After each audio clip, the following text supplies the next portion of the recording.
The NGOCC chairperson, non-governmental gender organization, coordinating council, which is an umbrella organization for organizations that are focusing on women's issues or gender. Let me use the term gender because it's more neutral, because we're not only focusing on the women, it's the men as well, the young people. And we know that the young people, we have both the female and the male. NGOCC is a membership organization. We have 103 organizations in NGOCC, and I am on the board from YWCA. We all know YWCA. Yes. So YWCA is just one of those organizations that are NGOCC. I did have an interview when I came here, and Pastor Jalomi has made me feel big and important. And I was just whispering to the young lady who came to me, I'm like, I'm not important, I'm not big. I just talk a lot. And this is what I'm going to do today, to speak to you. I deliberately brought this book, which I authored. I didn't know I could write a book. Everything that anyone would ever want to know, from when I was born to now, or at least a couple of months ago when I lost my husband, 10 months ago, that is where the story ends. But there's a beautiful, I think, a sentence where I'm saying, I wonder what is going to happen next, after this. So in the epilogue of this book is what is going to form the basis of my talk to you. Because it is my story. You wanted to hear about my story, isn't it? Yeah. And so that is what I'm going to talk about. I won't talk about the whole book, but just what I'm calling nuggets. So all of you should write. You can actually write. I didn't know I could write. Ask me when I started writing this book.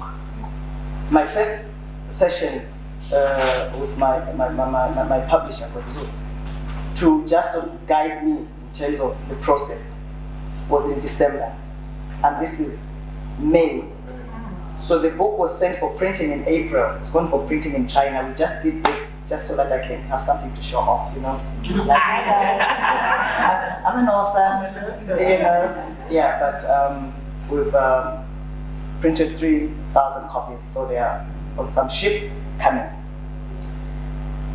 So, since I've told you my name and what I do, I don't actually have an office. I don't actually work.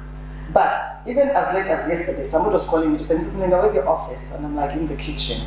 I don't have an office. I don't work. But you see me on TV, you see me with the president, and things like that. I'm an activist. And I think I started my activism when I was old enough to go to school, because my middle name is Slavo.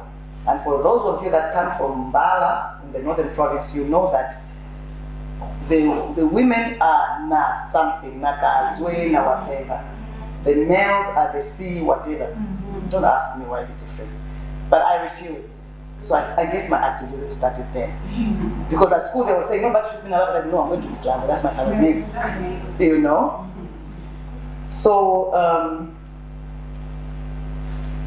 So that's when my story started, and everything is in this book, where in life I think you need to have a program. For you to succeed, you need to have a program. But in that program, there should be certain things that you need to kind of focus on. And that is what I'm going to share with you. The last chapter in this book is called Epilogue.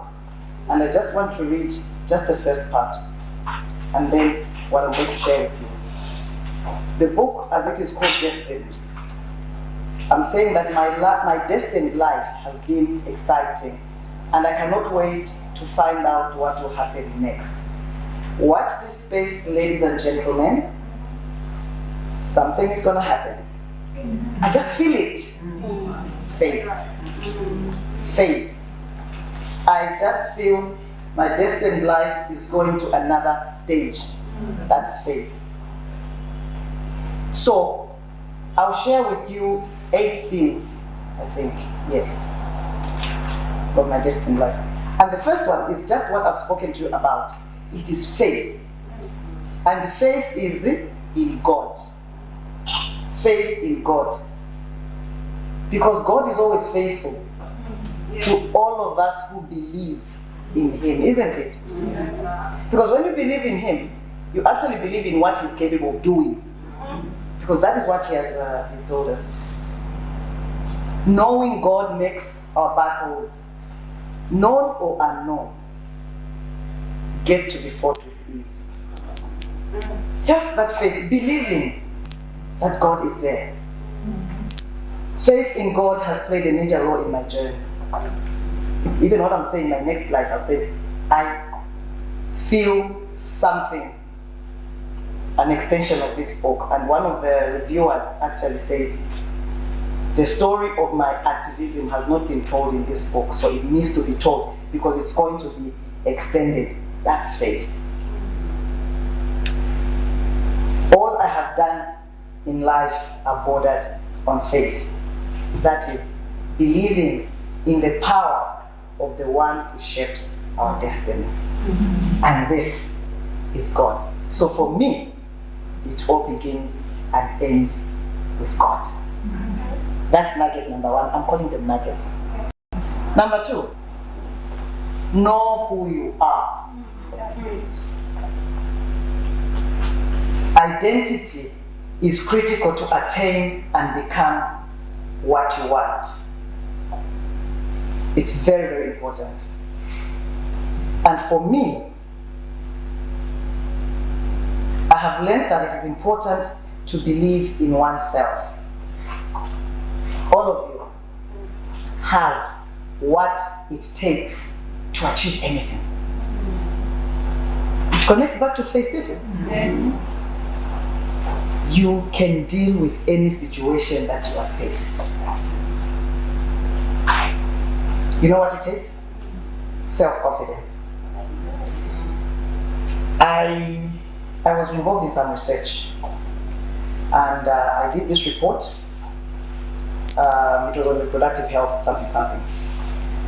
The former First Lady, Dr. Kaseva, is a gynecologist. Very good gynecologist. So when she heard that I'd written this report, I'd done this research, she was very interested in knowing the findings. So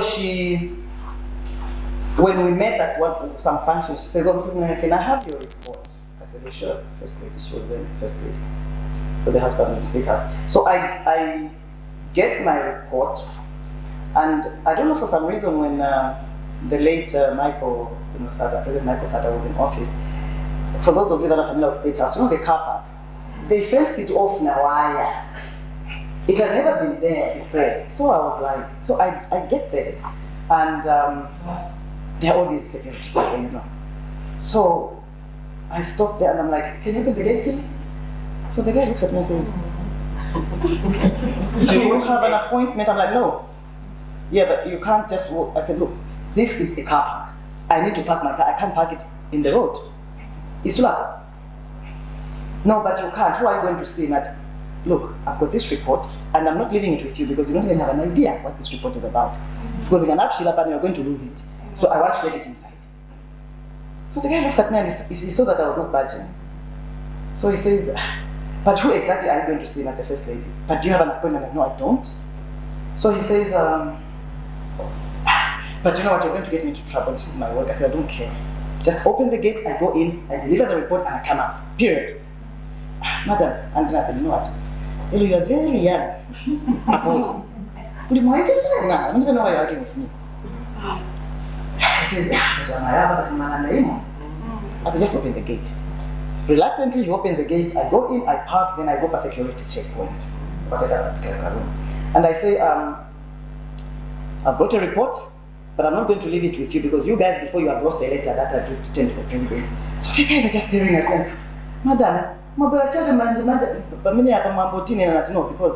in the past I've left a letter here, and the person I've addressed it to, the president, has not received it, so I'm not going to leave it here."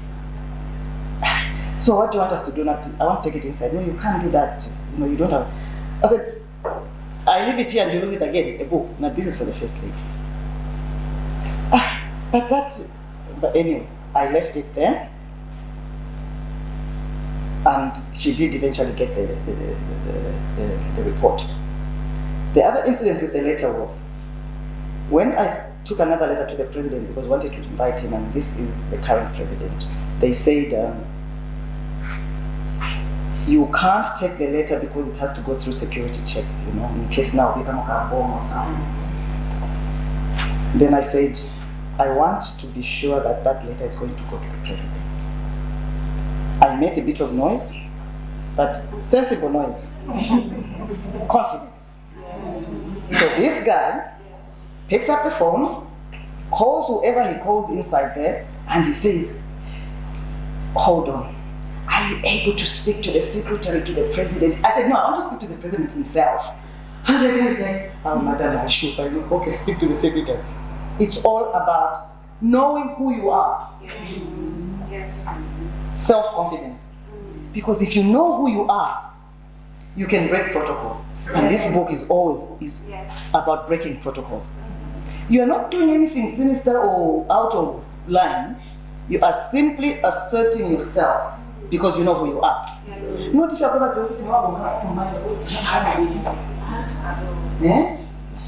Number 3. And these nuggets are related. That's why I like them. I was actually even surprised with myself. I'm like, I can write. Okay. Believe you can. Very related to the other one, isn't it? Yes.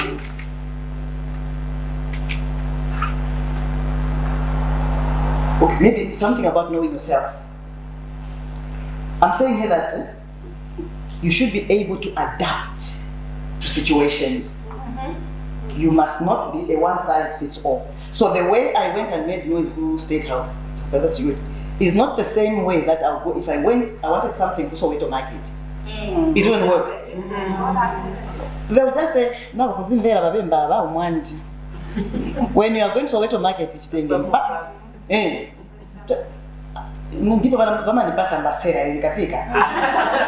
Because the first thing I do is I look at the tomatoes or whatever, I said, this piling of tomatoes, you must be from Eastern Province. You need to package them properly. Just from tomatoes. By the time I'm talking about Imbasela, so you have to adjust yourself, whatever situation. If you're going to go to the Baton committee to ask for a scholarship, you're not going to go with that kind of hairstyle. You won't. Because they'll just think, you know what I mean? Come nicely, so you have to know the audience. So number 3, believe you can. Do not be defined by what others are saying. For me, I identified my capacities. I knew what I was good at, and I built on them and used them strategically. So do not be defined by what others say. Sure.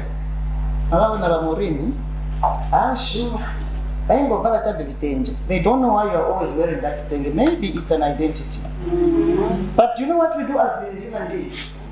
Immediately somebody says about this hairstyle, he's going to go out and say, I said this. No. What I said was, be strategic. If you're going to go to the Baton committee, you're going to be presentable. And you do your hairstyle in a certain way so that you're not sending the wrong signals. That's what I said. So don't be defined by what.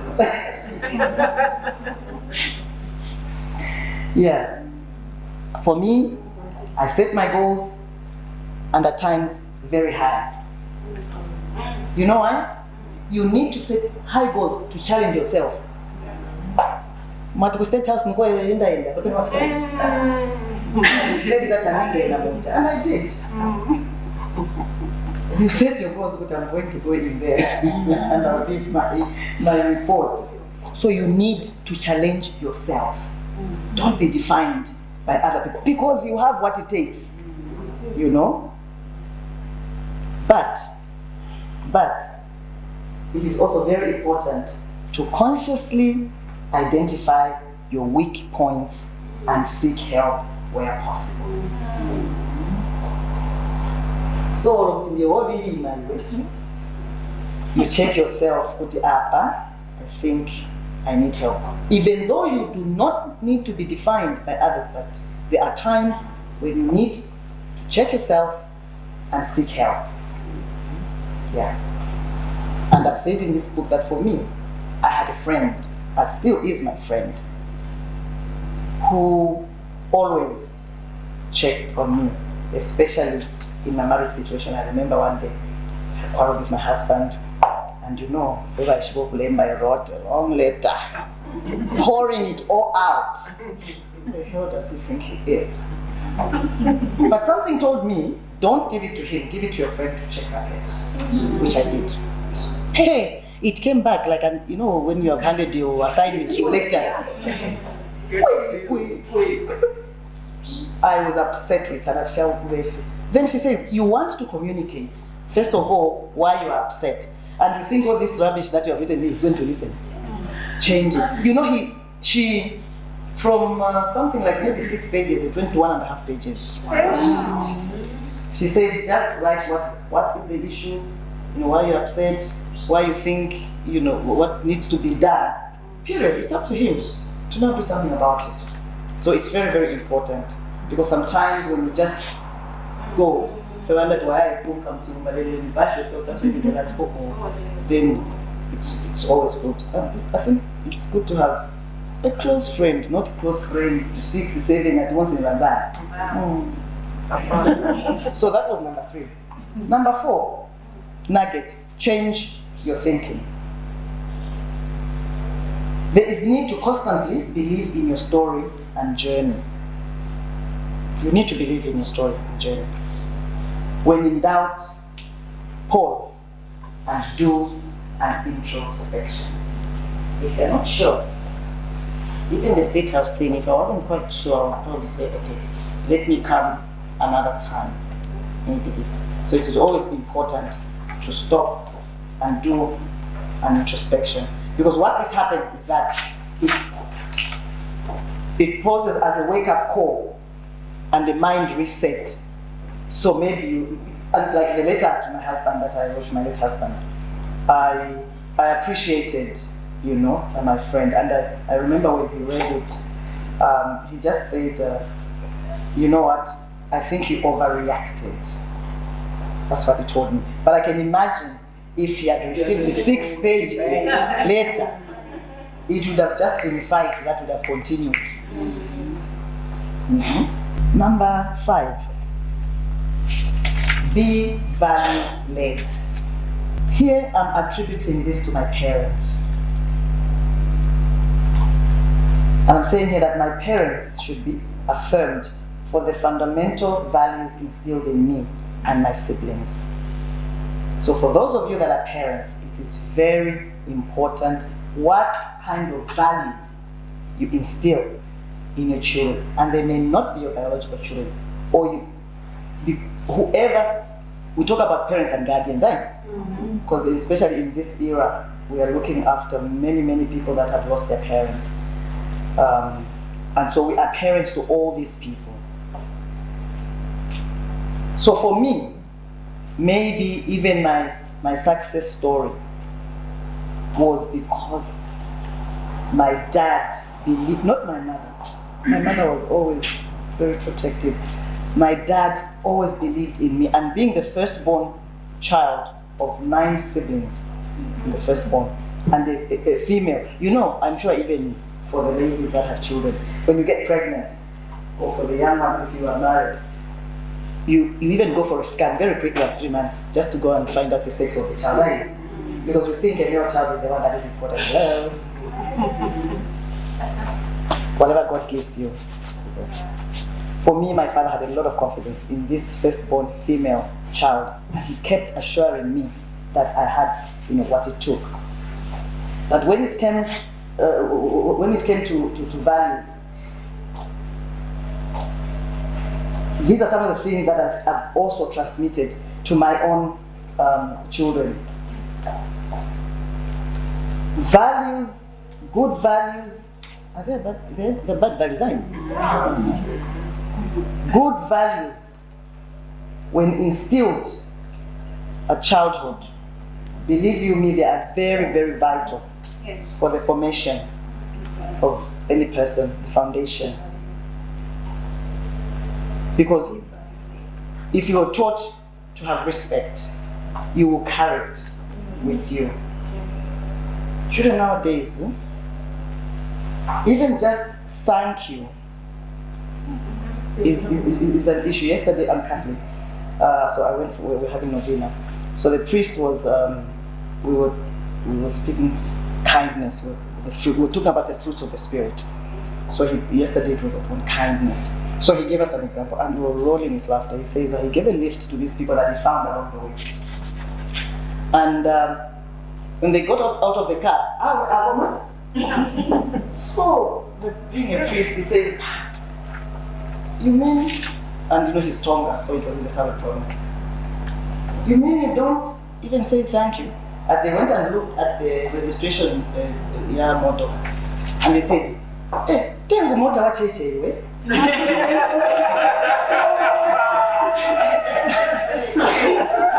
Taking things for granted. Meant to say thank you. So what if it is the car for the marriage? He would have left you. Tengo motor wa cheche we. We laughed off the pews.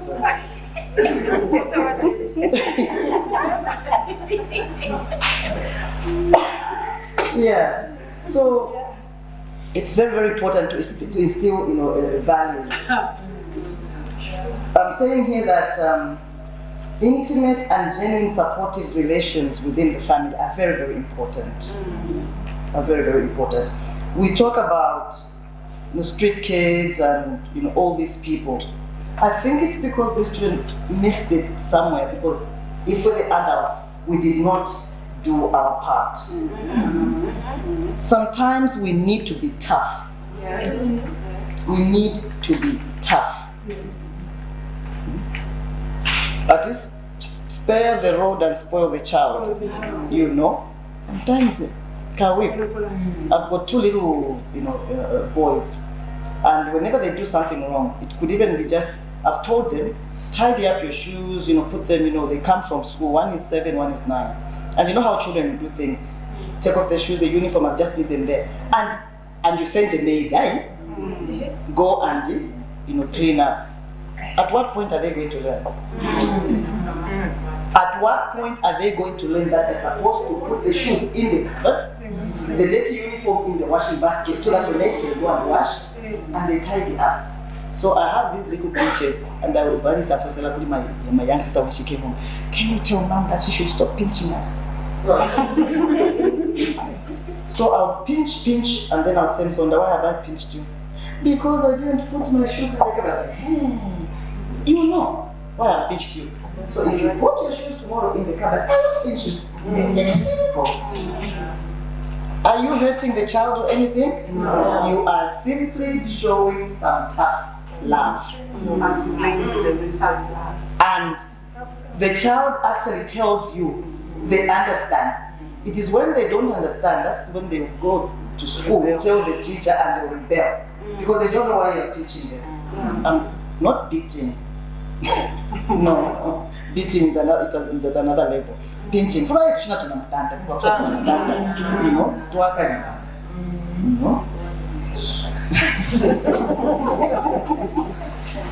think you're right. Yeah, so show some tough love whenever possible, so that we have discipline instilled at an early age. I'm saying here that I'm glad my parents and guardians invested in me good values, and my late husband and I took them on board for our own children. And even when he has passed on, I'm still continuing this, because they shouldn't know at all. Maybe, your dad, this and whatever. It's very important. Yeah.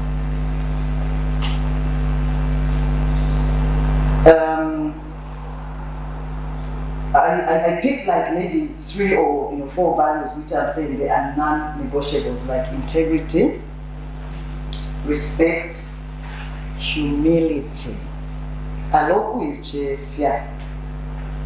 It's very, very important. You do not lose anything. Humility is a virtue where even the children will respect the house help. They will not look at that person as servant or my driver is coming to pick me up. Since when did you employ someone? But that is the language that we use as parents or guardians. So values. And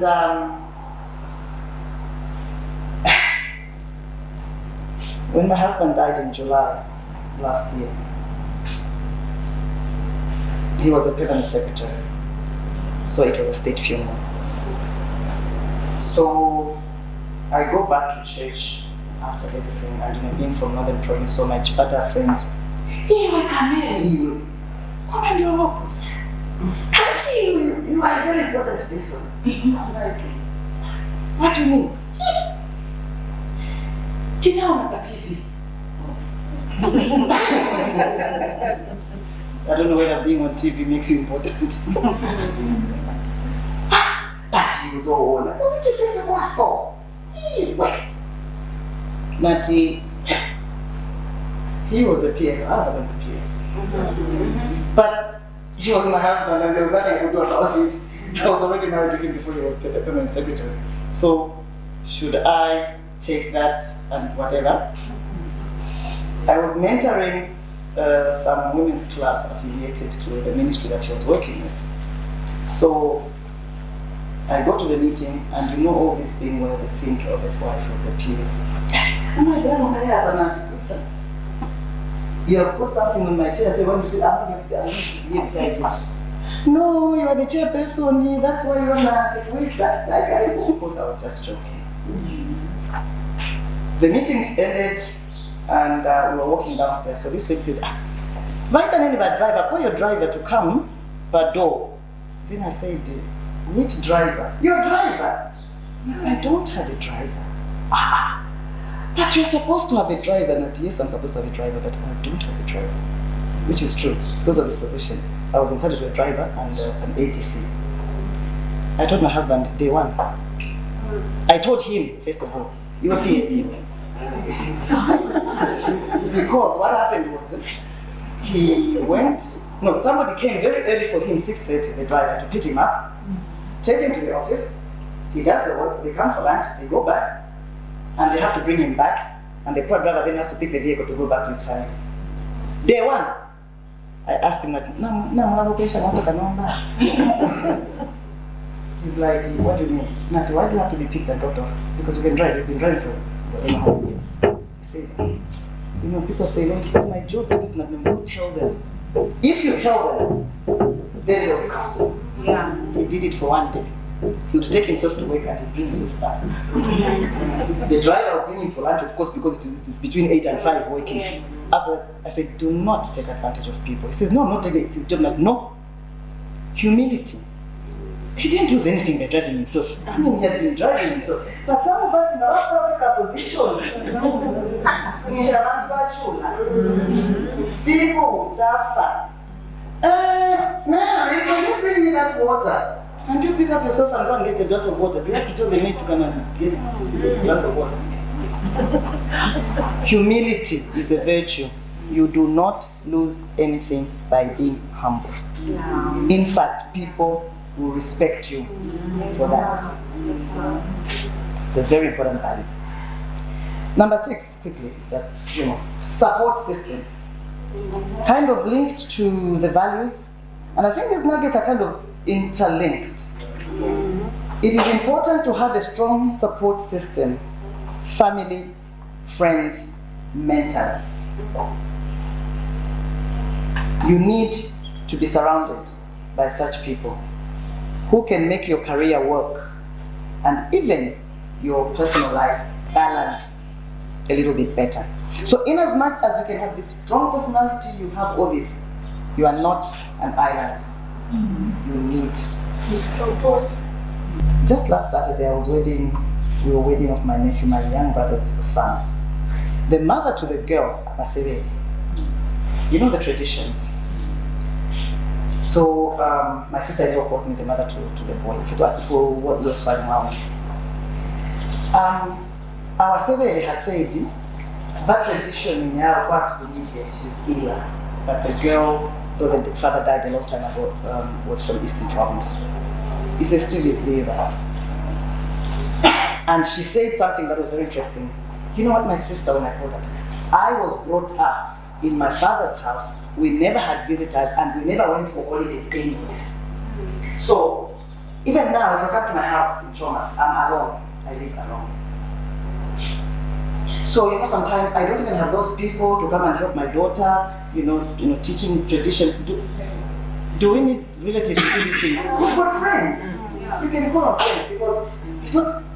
Most of us don't know these things, but we have people that know who come to help us. We have African help me. You know what? I bragged a bit on that day when I was talking to her. I said, my dear, I am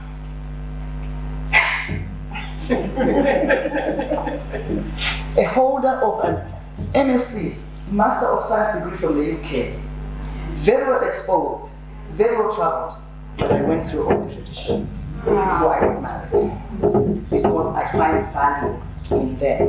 Of course, for you women know this, you can sift. You are better off getting all the information and picking 2 out of 10 if you think that is what is going to work for you than saying no. Suppose your partner is going to learn. Yeah.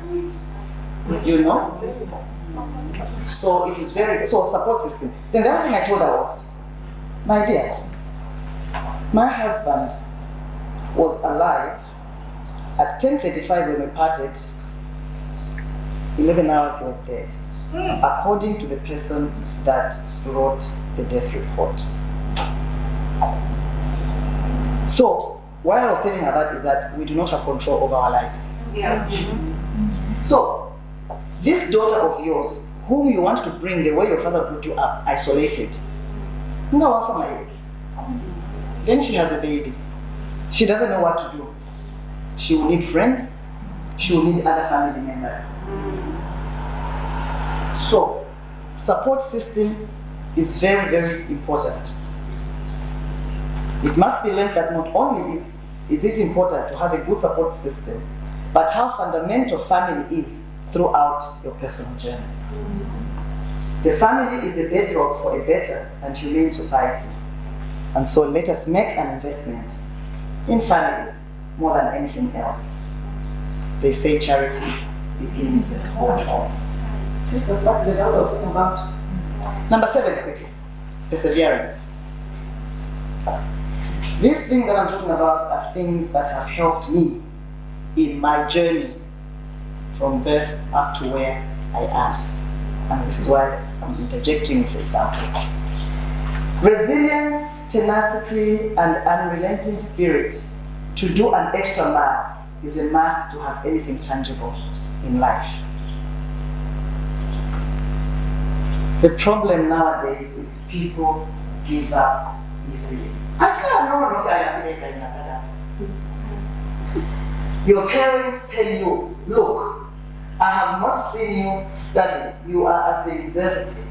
And I have not seen you investing time in study. You talk too much. Even when I'm 18, you're still talking to me. I'm moving out of the house. Why? Marriages. You just find a message on the phone. Hi, oh, you were looking nice yesterday. This message. You even copy the message, you send it to your friends. The next thing, that simple message, you don't even know. Maybe somebody, when you punch on numbers, I'm sure you've experienced it. You just one digit, it's a different phone number. It comes and maybe somebody else, and they're even saying, you come by the child, guys, now you want a message first of all in the first place. Why are you looking at someone's phone? Then you say your husband. I wonder why We are the culprits. You look phone young. If you're going to start looking at someone's phone, you will find what you're looking for. But I must confess, I was also looking at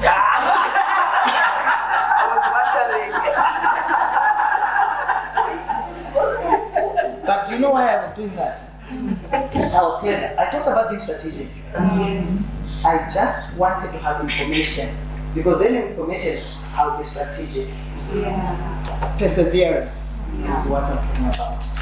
These days we give up too easily. Yeah. The small thing you are reacting is not necessary. The aspect of perseverance also calls for personal sacrifice, but only to the extent that it does not injure or hinder the well-being of the one who is persevering. Because sometimes perseverance can hurt. So you need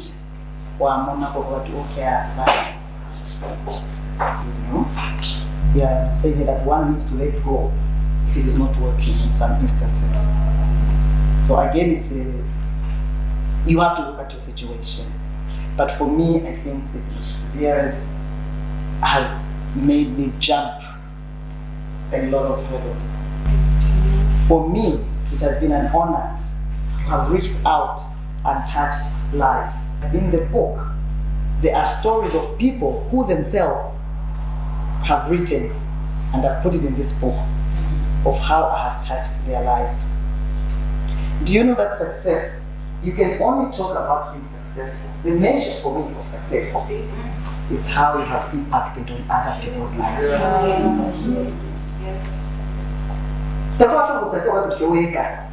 Mommy, I'm the CEO of the Shaniko. I'm the pastor of this big church. It is because you are impacting on people's lives.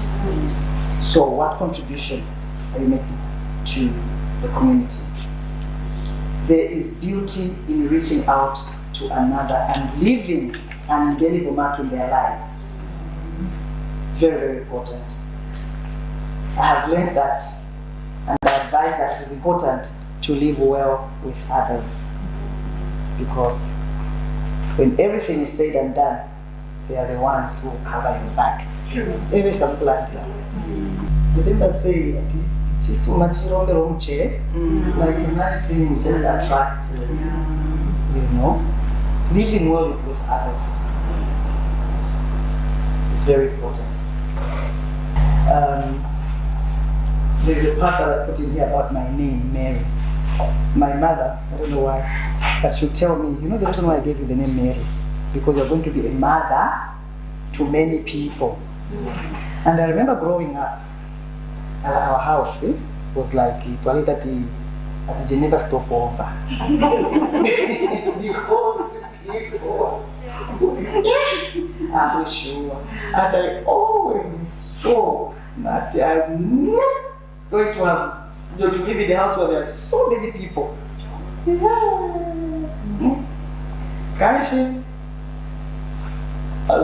reason why I've given you the name Mary is because you're going to be a mother of all.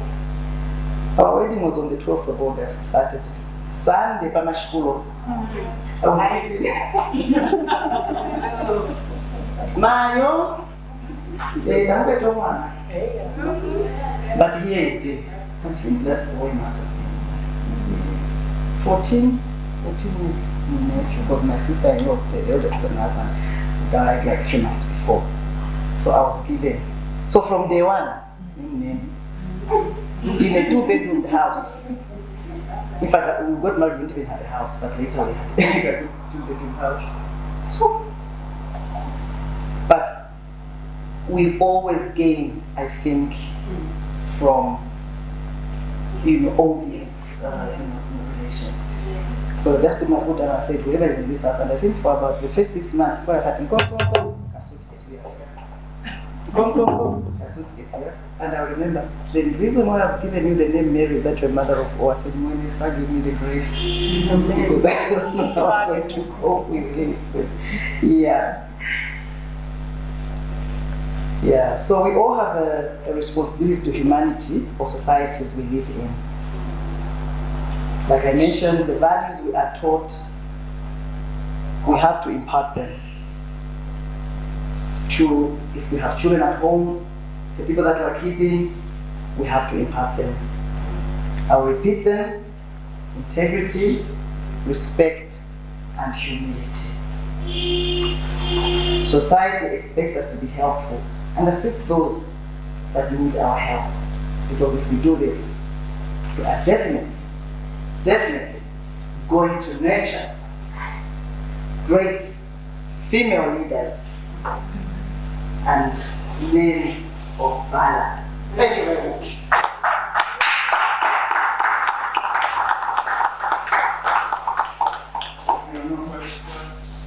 We're so grateful, man. I'm sure it was all clear. I was just telling my story. It was amazing. It was awesome. But I can take questions, clarification, or just can have a chat. Or experiences. You know? I hope I have touched somebody's heart. Both this side and this side. Thank you very much. And thank you, Pastor, for the opportunity to come and speak to these wonderful people. Thank you so much.